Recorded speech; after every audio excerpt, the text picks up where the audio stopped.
Assalamualaikum warahmatullahi wabarakatuh. Waalaikumsalam warahmatullahi wabarakatuh. Bagaimana kalau kita mendiamkan orang yang telah berbuat zolim pada kita dengan alasan untuk mendidiknya supaya tidak mengulangi lagi perbuatannya? Kita mendiamkan ya, dengan niat supaya dia tidak mengulangi lagi kesalahannya. Bagaimana? Ya, innamal a'malu binniyat. Setiap amal itu bergantung kepada niat. Jadi kalau niat Anda ada unsur mendidik, ya silahkan. Tapi Anda tahu kan yang namanya mendidik itu ada takaran, ada ukuran. Kalau kita tentukan waktunya, sebut saja sekian hari atau sekian minggu atau sekian bulan, kita diamkan niatnya supaya dia tidak mengulangi kezolimannya lagi. Ya kan jelas gitu, namanya treatment. Toolsnya itu adalah dengan mendiamkan. Tapi kalau Anda mendiamkan selamanya, itu kan bukan mendidik lagi, itu memusuhi. Nah, padahal Nabi mengatakan la yahillu li muslimin ayyahjuru akhahu fawqa thalathi layalin. Haram seorang muslim bermusuhan lebih dari 3 hari. Apabila mereka bertemu, fayu'ridu hadza wa yu'ridu hadza. Yang satu menoleh atau berpaling ke kanan, yang satu berpaling ke kiri. Maksudnya masing-masing mereka menghindari untuk perdamaian. Wa khairuhuma may yabda'u bisalam. Dan sebaik-baik mereka adalah yang memulai perdamaian. Jadi, yang paling bagus adalah kita berdamai dengan siapapun, sekalipun dengan orang yang menzolimi kita. Bahwa Anda punya program beberapa hari, ya, beberapa minggu, mendiamkan niatnya supaya tidak mengulangi lagi, itu namanya mendidik. Tapi kalau selamanya itu bukan mendidik, itu namanya dendam. Nah, jadi tinggal Anda evaluasi. Apakah Anda mendiamkan itu mendidik atau dendam? Nah, ini yang antara mendidik dan dendam, tentu yang paling tahu Anda sendiri. Itu yang patut diwaspadai. Ya, wallahu a'lam bishawab. Ya, kita beralih ke pertanyaan berikutnya. Assalamualaikum warahmatullahi wabarakatuh. Waalaikumsalam warahmatullahi wabarakatuh. Saya sendiri seorang cancer survivor. Suami sekarang sakit dan harus dibantu. Untuk sholat subuh saya mendahulukan suami wudhu dan duduk menghadap kiblat untuk sholat. Baru saya sholat. Apakah tindakan saya sudah benar? Ibu, tentu saja tindakan ibu sudah benar, ya. Ibu sendiri kan seorang yang sedang mempertahankan diri menghadapi kanker. Dan tentu saja itu ujian untuk ibu. Nah, dalam waktu yang bersamaan suami juga sakit dan harus selalu dibantu oleh ibu, ya. Akhirnya ibu lebih mendahulukan suami, membantu wudhunya, mendampingi duduk untuk menghadap kiblat. Nah, luar biasa, ibu oleh Allah diberi sarana pintu surga yang luar biasa. Ibu diberi oleh Allah pintu surga menghadapi kanker. Ibu sabar. Dalam hal ini ibu survivor, seorang yang berjuang untuk bertahan menghadapi kanker. Ya, itu sudah sebuah ujian dahsyat. Lalu ibu diberi ujian lagi. Suami ibu sakit yang harus selalu didampingi oleh ibu. Nah, kalaupun sampai sholat ibu agak terlambat, ya, itu tidak ada masalah. Karena dalam Islam itu semua menjadi berpahala selama ada alasan syar'i. Sekalipun seperti menangguhkan, ibu kan sholatnya jadi subuh, jadi bisa jam 5:15 misalnya, ya, karena kan ngurus dulu suami, nuntun ke kamar mandi, mendampingi wudhu terus detil, itu kan butuh waktu, ya. Nah, ibu misalnya sholat subuh selalu jam 5:10, jam 5:04, karena ngurus suami dulu. Tidak ada masalah ibu, tidak ada masalah. Dan ibu tetap mendapatkan pahala seperti orang yang sholat di awal waktu. Kenapa? Karena saya yakin ibu bertanya begini, hati kecil ibu ingin sholat di awal waktu. Ya nggak? Nah, terus untuk yang lain, untuk kita-kita ini, apa yang dialami ibu menjadi pelajaran berharga. Jadi kalau di sini ada yang suaminya sakit, alhamdulillah ibu sehat, ya. Sehingga ngebantu suami itu dalam keadaan ibu sedang sehat. Ya enggak? Nah, ibu ini beliau juga sakit, cancer. Kudu apa? Ngurus suami yang sakit juga. Nah, jadi supaya ibu yang suaminya sakit dan Anda sehat tidak mengeluh.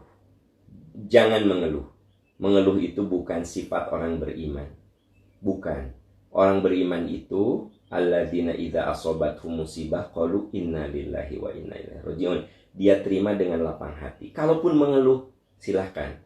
Keluhan kita ungkapkan dalam doa. Ya Allah, beri hamba kesabaran, ketabahan, kekuatan. Nah, keluhan orang beriman itu adalah doa kepada Allah. Jadi, pertanyaan ini mengingatkan kita bagi ibu yang diuji dengan suami yang sakit, alhamdulillah Anda sehat. Kalau ibu yang bertanya ini, udah mas suaminya sakit, beliau juga sedang sakit kanker. Ya, semoga ibu yang bertanya diberi ketabahan, kesabaran, oleh Allah diberi pahala terbaik. Dan percayalah, pahala Allah itu tidak akan pernah salah. Amin ya rabbal alamin. Ya, itu jawaban saya. Wallahu a'lam bishawab. Ya. Kita beralih ke pertanyaan berikutnya. Assalamualaikum warahmatullahi wabarakatuh. Waalaikumsalam warahmatullahi wabarakatuh. Saya ingin bertanya mengenai Idul Adha. Sebetulnya bagaimana ibadah kurban yang Nabi contohkan? Apa betul orang yang beribadah kurban harus menyaksikan secara langsung pemotongan? Kalau begitu bagaimana dengan kurban yang ditebar ke pelosok Nusantara? Terakhir, apa betul orang yang berkurban tidak boleh memakan daging kurban? Ya, begini maksudnya Bu. Apabila ibu kurban di tempat ibu, ya, di RT ibu, di masjid yang ada di dekat rumah ibu, lalu ibu menyaksikan penyembelihan, yaitu hukumnya sunnah, ya. Tapi kalau di komplek ibu itu sudah rata-rata orang mampu, perumahan yang apalagi ya perumahan yang elit itu, semua rumah berkurban, ya tentu kurban yang paling bagus itu di tempat yang sangat membutuhkan. Nah, kalau misalnya ibu berkurban, ibu di Bandung, berkurban di Ciamis, titip sama orang tua ibu, ya karena di daerah sana mah tak seperti di komplek ibu, ya tidak harus ibu ke Ciamis lihat penyembelihan, karena ibu mengambil keafdolan apa? Berkurban di tempat yang paling membutuhkan. Jadi sebenarnya berkurban itu tidak harus di tempat di mana kita berada. Di mana saja yang menurut perkiraan kita sangat membutuhkan. Itu mirip akikah. Akikah itu tidak harus di rumah kita. Nah, untuk adik-adik yang punya anak yang mau akikah, Anda tidak harus karena Anda tinggal sebut saja di suatu perumahan yang bagus begitu ya. Lalu Anda akikahnya titip di mertua. Mertua Anda di Cianjur. Karena memang lingkungan di situ lebih membutuhkan. Ya Anda titip di mertua Anda. Ya, Mama akikah si Ade di Mamah aja ya. Boleh tidak? Boleh. Tidak harus di rumah kita akikah itu. Atau misalnya, Anda akikah saya titipkan aja kata Anda di panti asuhan yang ada di Cirebon misalnya. Karena di situ panti asuhan punya teman Anda. Terus Anda bilang aku titip ya akikah anak aku. anak Anda teh laki-laki, berarti kan sunnahnya akikahnya 2 ya kalau ada rezeki. Yang satu di Cirebon, yang satu di Cianjur. Boleh tidak? Boleh. Jadi sebenarnya yang namanya kurban, yang namanya akikah itu tidak terikat oleh domisili, ya. Nah, kalau bikin SIM terikat oleh domisili gitu. Bayar PBB terikat oleh domisili. Yang namanya kurban, yang namanya akikah tidak akan ditanya KTP oleh Allah teh, ya. Kenapa kamu KTP Kota Bandung kok malah kurban di Tasik? Nggak akan, dan malaikat mah tidak akan mempersoalkan KTP. Nah, jadi kesimpulannya, sekiranya Anda kurban di tempat yang bisa Anda jangkau, ya, sunnah Anda menyaksikan pemotongan. Tapi kalau ternyata lingkungan Anda dirasa, dipikir, dilihat sudah berkecukupan, Anda titip kurban di tempat yang membutuhkan, ya, apakah itu dititipkan ke lembaga zakat, ya, atau ke saudara, ke teman untuk disembelihkan, ya nggak apa-apa, tidak disaksikan juga, ya. Kalau kekeh banget pengen lihat, ya, minta aja di video kan, video kan, ya, gitu. Kan sekarang udah modern tuh, ya. Oke, yang kedua tadi, apakah yang berkurban tidak boleh memakannya? Kalau mencicipi boleh. Jadi kalau kurban Anda ngambil beberapa bagian, ya sekedar untuk mencicipi. Aku mau nyoba deh. Kan suka gini, ibu mau diambil nggak hak ibu sepertiga? Nah, biasanya panitia ada juga yang menawari hak kita sepertiga. Maksud sepertiga teh, kita yang membagikan atau kita yang menikmati. Boleh nggak? Boleh. Saya berkurban, ya. Lalu panitia, Pak Aam, ini sepertiganya mau diambil nggak? Saya ambil. Saya bagikan ke yang menurut saya perlu saya bagi, kan gitu. Lalu saya mau nyobaan lah, mau bikin sate misalnya, boleh. Namanya mencicipi, ya. Judulnya mencicipi. Tapi kalau gini, Pak Am, bagaimana mau ngambil gak bagiannya? Oh iya, pokoknya dagingnya, ya, iganya gitu. Akhirnya yang dibagikan itu cuma kulit dan tulang. Nah, itu yang nggak bener, ya. Jadi mencicipi judulnya. Kalau mencicipi boleh, tidak apa-apa, ya. Ya, itu jawaban saya. Wallahu a'lam bishawab. Kita beralih ke pertanyaan berikutnya, saudara-saudara sekalian. Assalamualaikum warahmatullahi wabarakatuh. Waalaikumsalam warahmatullahi wabarakatuh. Bila ada kerabat dari orang tua kita yang memutuskan silaturahmi, sehingga kita sebagai anak tidak pernah mengenalnya sama sekali, apakah perlu diusahakan untuk disambungkan kembali? Ya, tugas kita sebagai anak adalah menyambungkan kebaikan. Misal, ya, namanya hidup lah, misal, ya, orang tua Anda sebut saja berselisih dengan paman Anda. Kan ada kejadian seperti itu, ya, kurang lebih lah. Anda bertanyanya begitu, orang tua Anda memutuskan silaturahmi dengan kerabat. Nah, lalu Anda mencoba menjalin lagi. Bagaimana? Itu perbuatan mulia. Itu perbuatan yang sangat-sangat bagus. Karena coba Anda lihat ciri ahli surga itu di dalam surat Ar-Ra'd ayat 20 sampai dengan 24. Di antara ciri ahli surga adalah alladzina yasiluna ma amarallahu bihi ayyusala. Orang-orang yang menyambungkan tali silaturahmi. Jadi di antara ciri ahli surga itu alladzina yasiluna ma amarallahu ayyusala.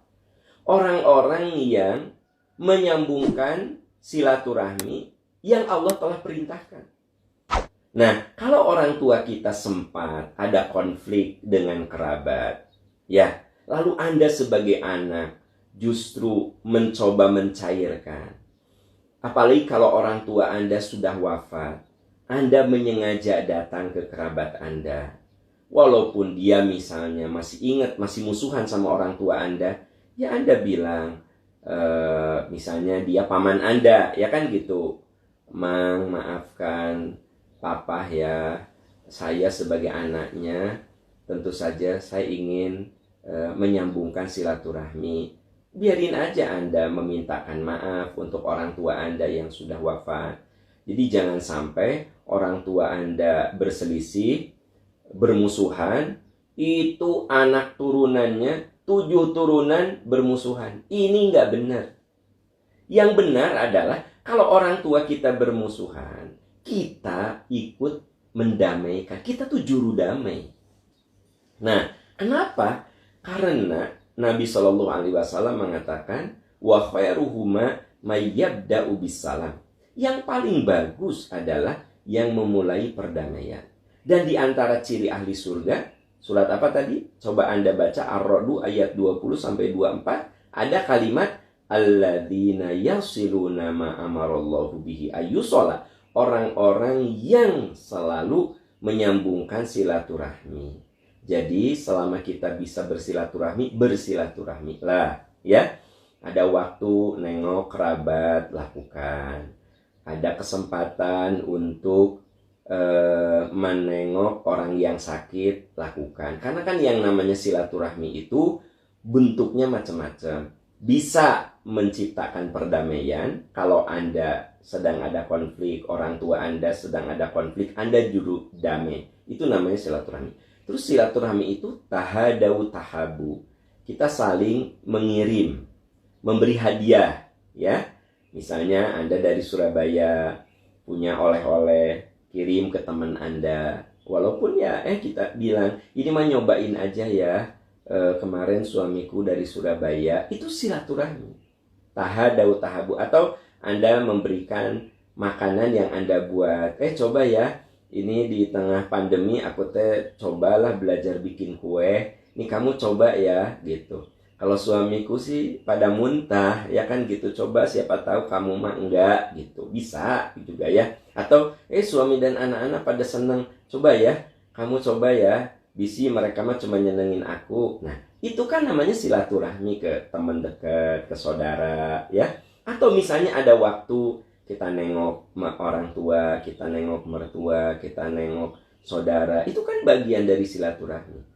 Dan itu tuh kudu dibiasakan karena itu membuat rahmat dan cinta Allah itu terbuka untuk kita. Nah kemudian silaturahmi itu menengok saat dia sakit.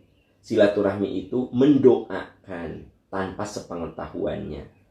Jadi kalau kita tahu bahwa saudara, kerabat atau teman kita ini sakit ya, walaupun dia tidak minta doain aku ya, enggak, tapi kita mendoakannya. Nah itu silaturahmi ya.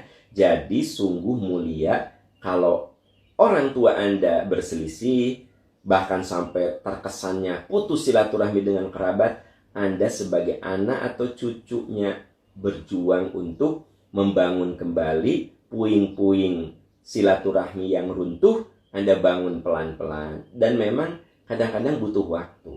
Ya, butuh waktu. Ada orang yang bermusuhan dengan orang tuanya, anak-anak cucunya dimusuhi semuanya. Ada orang kayak begitu. Nah, makanya Anda kudu sabar untuk membangun lagi puing-puing silaturahmi yang berantakan. Pelan-pelan Anda sebagai anak atau cucunya membangun lagi. Dan sungguh ini perbuatan yang sangat mulia. Sungguh ini merupakan bakti kita kepada orang tua sekiranya beliau sudah wafat. Sungguh ini adalah amalan-amalan ahli surga.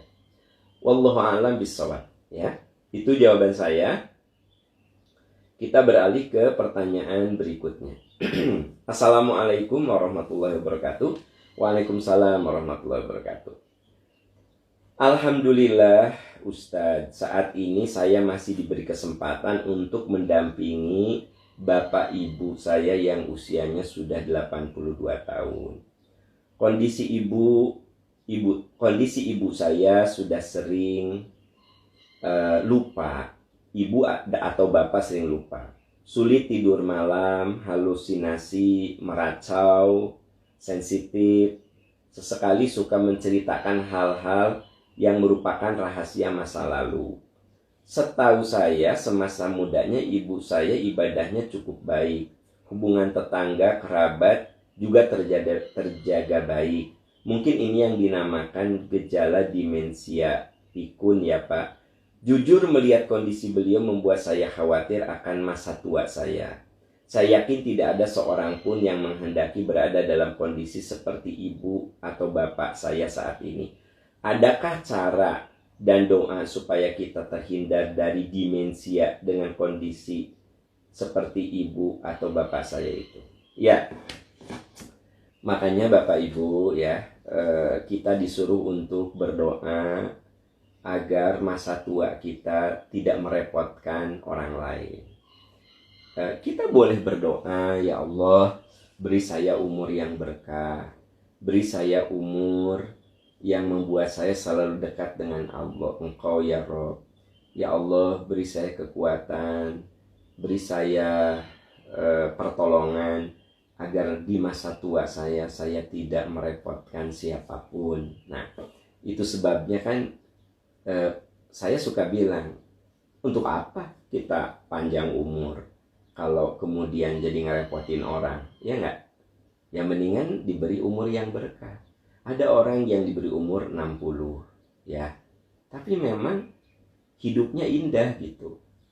Tidak bikin masalah. Maksudnya masalah di sini tidak merepotin anak, tidak merepotin orang sekitar kita, tidak merepotin cucu. Ya, umur 60 teh meninggal aja gitu kan. Nah, ada juga yang umurnya maaf sampai 90 ya. Tapi dari mulai umur 70 udah mohon maaf misalnya pipis harus dibantuin, pup harus dibantuin, mandi harus dielapin. Nah, bayangkan ya, umurnya sampai 90, tapi dari umur 70 sudah kayak begitu. Nah, sebenarnya kita ini sudah diarahkan oleh Nabi. Ya Allah, beri saya umur berkah, bukan umur panjang sebenarnya. Umur berkah itu, berapapun umur yang Allah berikan sama kita, ya, kita bisa menggunakannya dalam kebaikan. Kita bisa menggunakannya dalam kebaikan. Ada yang umurnya 55 udah meninggal ya, lagi masih gagah. Tapi kan boleh jadi itu lebih bagus daripada kemudian dia diberi umur 85 tahun, tapi dari umur 60 sudah merepotkan anak cucu, kan gitu. Nah, makanya ketika ada kekhawatiran pada diri Anda, kalau saya nanti menua ya kayak ibu bapak saya, jangan sampai ya Allah misalnya ya, saya tuh merepotkan anak cucu saya. Boleh nggak berdoa gitu? Boleh. Kan ada juga yang diberi umur 85, baik-baik saja. Anak cucunya nggak repot sama dia. Nah, berarti kita mohon sama Allah bahwa kita selalu diberi keberkahan. Catat, berkah. Ya. Jadi kalau orang panjang umurnya, tapi juga sehat, ya sehat untuk ukuran 80 tahun ya, tapi relatif tidak merepotkan gitu. Nah, itu kan namanya berkah. Jadi Bapak Ibu sahabat-sahabat sekalian, yuk sekarang mah berdoa itu bukan panjang umur, tetapi umur yang berkah. Ya, nah karena sebenarnya setiap orang kan sudah ada plot umurnya. Ya, coba Anda lihat dalam surat Al-Mu'minun ayat surat Al-Munafikun ayat 11. Wala yu'akhirallahu nafsan idza jaa ajaluha. Apabila ajal seseorang itu tiba, tidak ada yang bisa menangguhkannya. Bila ajal seseorang itu tiba, tidak ada yang menangguhkannya. Maksudnya apa? Semua orang sudah diberi apa? Diberi jatah. Diberi jatah. Coba Anda lihat, ada nggak orang yang sakit-sakitan, nggak maut-maut gitu? Masuk ke rumah sakit, masuk ruang ICU, balik lagi. Masuk ruang ICU, balik lagi. Sampai si suster dan dokter tahu, oh si ibu ini mah rutin dah masuk ICU. Ya, gitu. Ya, ada orang yang, aduh tiap bulan teh pastilah ke dokter gitu. Tapi ada orang yang sehat, bugar. Ya, dia mah nggak pernah seumur hidupnya dirawat di rumah sakit. Ya paling sakitnya cuma flu-flu gitu aja, ya makan obat kampung juga terus sembuh. Meninggal, kan gitu. Nah jadi teman-teman sekalian, Bapak Ibu, sahabat-sahabat, sebenarnya yang penting bagi kita itu, ya Allah beri saya umur berkah. Tapi Pak Am, kan ada doa agar kita diberi umur yang panjang. Nah itu mah maksudnya panjang umur, bukan panjang umur biologis, tapi panjang umur amal soleh. Oke, saya kasih ilustrasi. Orang meninggal di usia 70, panjang umur, pendek umur. Ya untuk ukuran orang Indonesia panjang umur, ya panjang umur. Karena harapan hidup orang Indonesia kan 63 ya sampai 67. Nah, jadi kalau orang meninggal 70 tahun itu apa? Panjang umur gitu. Tapi dia baru soleh usia 69 tahun. Jadi usia 69 tahun baru soleh. Meninggal umur 70 tahun. Berarti berapa kesolehannya? Setahun, ya. Nah, terus ada lagi orang yang meninggal di usia 30 tahun. Ya, panjang umur, pendek umur. Pendek umur, usia 30 udah meninggal. Tapi sejak dia balik usia 15 tahun, dia sudah soleh. Nah, coba Anda lihat. Siapa yang panjang umur? Yang panjang umur amal solehnya? Yang meninggal di usia 30. Karena di usia 30 dia meninggal, hanya sejak balik dia sudah soleh. Nah gitu. Sementara yang satu lagi, dia meninggal usia 70 tahun. Ya kalau dalam hitungan umur biologis panjang, tapi dalam hitungan umur amal soleh pendek. Karena dia baru soleh usia 69 tahun. Baru soleh usia 69 tahun. Jadi yang dimaksud ya Allah beri hamba umur yang panjang, bukan berarti umur Anda jadi 80 jadi 100, bukan.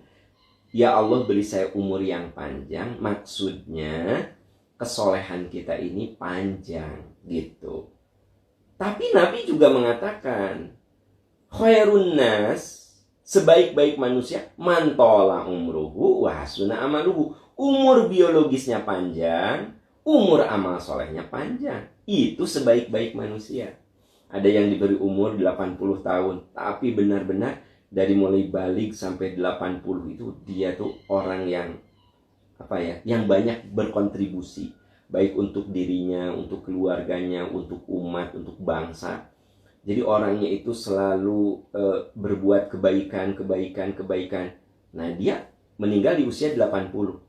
Inilah yang kata Nabi, khairun nas, sebaik-baik manusia, mantola umruhu wahasuna amaluhu. Panjang umur biologisnya, panjang umur amal solehnya. Tapi paling tidak, sahabat-sahabat, kita ini menjadi orang yang punya umur amal soleh yang panjang. Ya, jadi balik ke pertanyaan ibu. Kalau ibu berdoa kepada Allah agar terhindar, ya Allah jangan sampai saya diberi umur hingga saya mengalami kepikunan yang dahsyat, jauhkan saya dari kepikunan. Kan ada doanya, ya, gitu. Allahumma inni a'udzubika minal hammi wal huzni wal anzali wal harami, ya kan?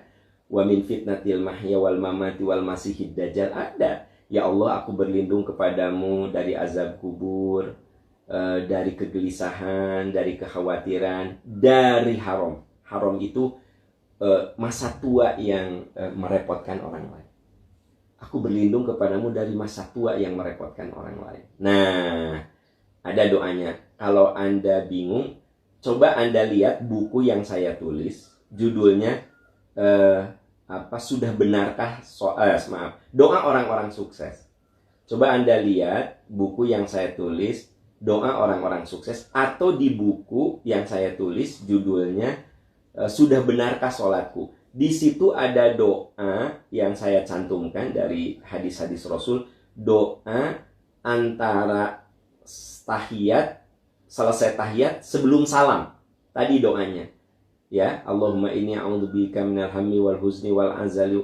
Allahumma inni a'udzubika minal hammi wal huzni wal anzi wal kasali wal harami wa min fitnatil mahya wal mamati wal masihid dajjal. Itu kalau Anda belum hafal, coba lihat buku yang saya tulis, Sudah Benarkah Sholatku, bab tahiyat. Ya, di situ saya cantumkan dalil bahwa Sebelum kita salam, setelah innaka hamidum majid, Anda baca beberapa doa yang dianjurkan oleh Rasul. Salah satunya kita berlindung kepada Allah dari masa tua yang merepotkan orang lain.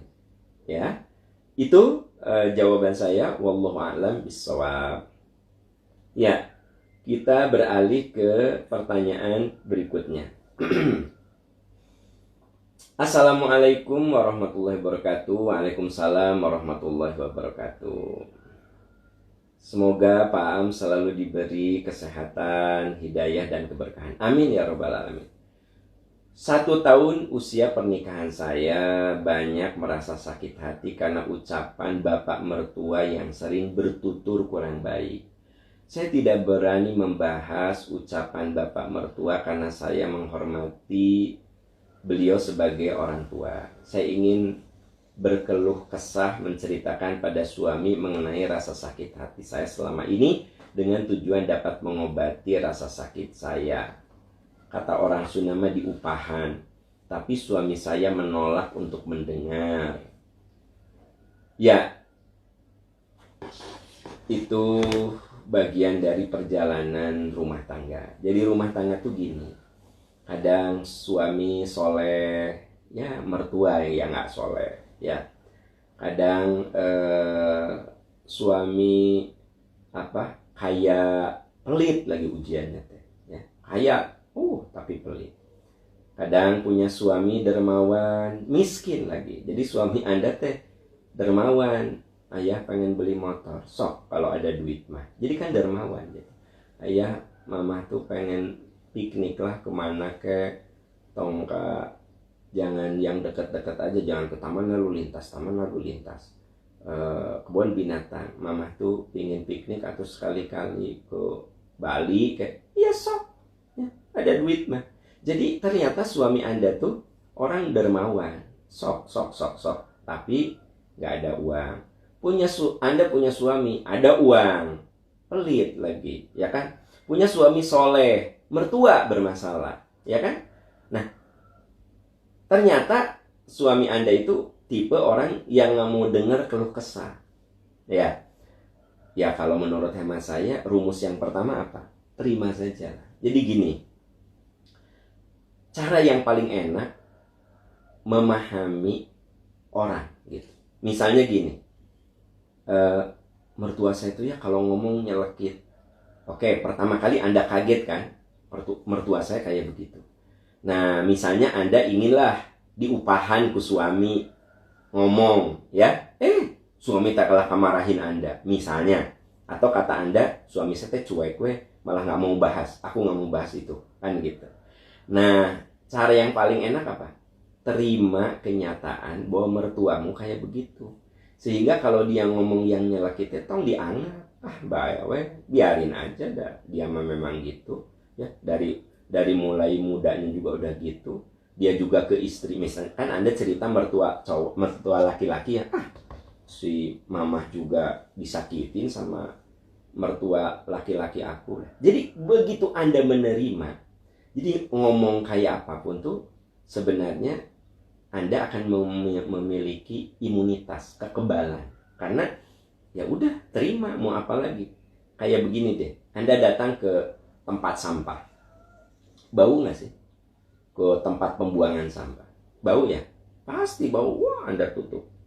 Tapi kenapa saudara-saudara kita yang pekerjaannya pemulung sampah, kok nggak bau ya? Nggak ada pakai masker begitu, ya? Kenapa coba? Satu, karena ya udah, mau diapain lagi, kerjaan saya begini. Nah, menerima kenyataan, ya udah, kerjaan saya pemulung sampah, itu yang membuat ya sensor baunya itu menjadi menurun. Kalau kita kan masih nolak, sampah bau, sensornya kuat. Nah, kebayang nggak kalau Anda punya mertua ngomongnya suka nyelekit, Anda terima, si papa mah ada begitu. Tahu nggak? Itu akan membuat daya sensor, sensitivitas Anda dengan omongan mertua itu tidak akan Anda tidak akan jadi orang yang baperan, sakit hatian.